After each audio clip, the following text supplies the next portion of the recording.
امام اعظم ابو حنیفہ علیہ رحمہ فرماتے ہیں کوئی شخص کوئی کلمہ بولے اور اس میں 99 احتمال کفر کے ہوں اور ایک احتمال ایمان کا ہو، اور اس نے واضح نہ کیا ہو کہ میری مراد کیا ہے، تو صرف احتمال پایا جا رہا ہو، تو اس کے ایمان والے احتمال کو ترجیح دی جائے گی کہ ہو سکتا ہے اس کا مفہوم یہ ہو، اس کو ضرور کافر کر کے آپ نے مارنا ہے۔ تو یہ جلد باز مفتی جو ہوتے ہیں، بلکہ وہ آج کل اصطلاح چلتی ہے فیس بک کی مفتی اور نابالغ مفتی، فتوے کو بھی کم از کم کوئی پختہ عمر آدمی ہو تو وہ فتویٰ دینا شروع کرے۔ یہ اتنے جو ہے وہ جو فتویٰ دینا شروع کر دیتے ہیں، پھر ان کے فتوے کی مشین گن ایسے چلتی ہے کہ پھر کسی کو معافی نہیں کرتا۔ یہ بھی غلو ہے، یعنی صحیح فتوے کو بھی قبول نہ کرنا یہ بھی غلو ہے۔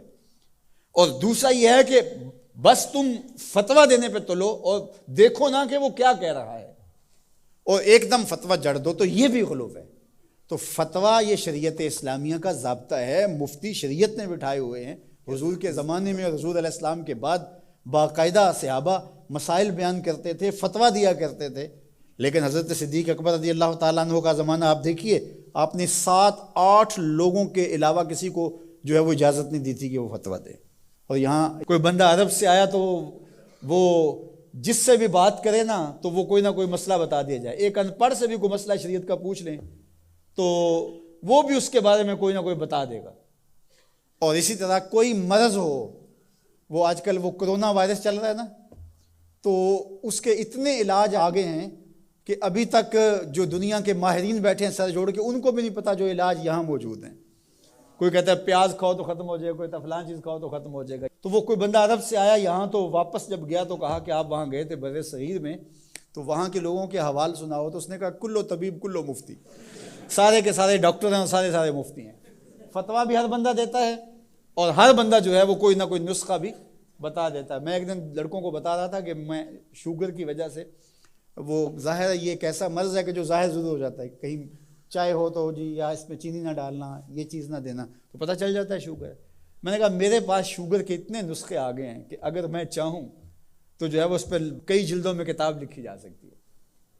تو یہ نہیں ہے، یہ اسی کا حق ہے جو اللہ کے محبوب علیہ الصلوۃ والسلام نے صحابی سے فرمایا کہ جاؤ فلاں ڈاکٹر اس زمانے کا طبیب تھا، فرمایا اس کے پاس جاؤ، وہ تمہیں کھجوریں دے گا۔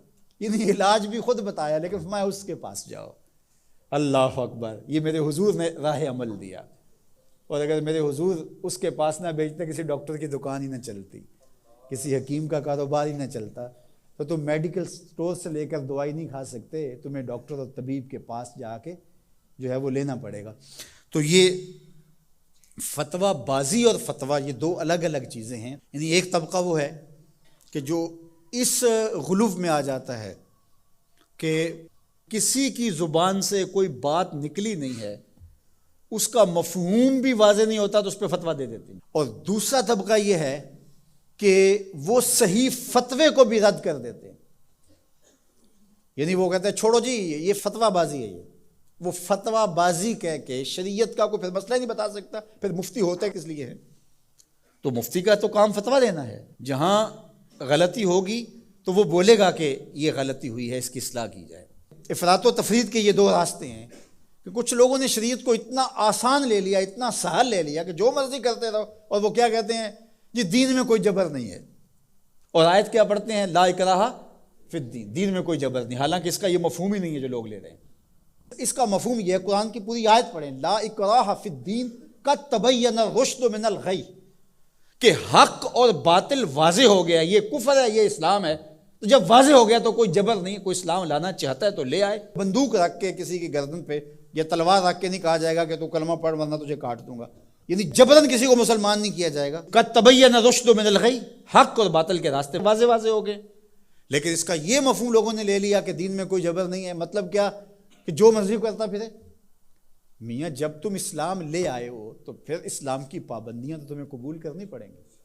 تم کسی بھی ملک میں جاتے ہو تو اس کے قوانین کیا تم وہاں فالو نہیں کرتے ہو؟ اگر نہیں کرو گے تو چالان ہوگا یا نہیں ہوگا؟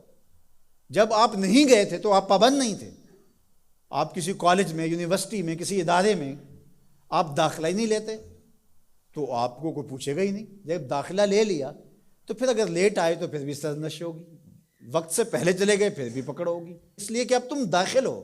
جب تم اسلام میں نہیں تھے تو لا اکراہ فی الدین، لیکن جب تم نے کلمہ محمد عربی کا پڑھ لیا ہے تو پھر تمہیں نماز بھی پڑھنی ہوگی، تمہیں روزے بھی رکھنے ہوں گے، اور تمہیں شریعت کے احکام کو اپنے اوپر نافذ کرنا ہوگا۔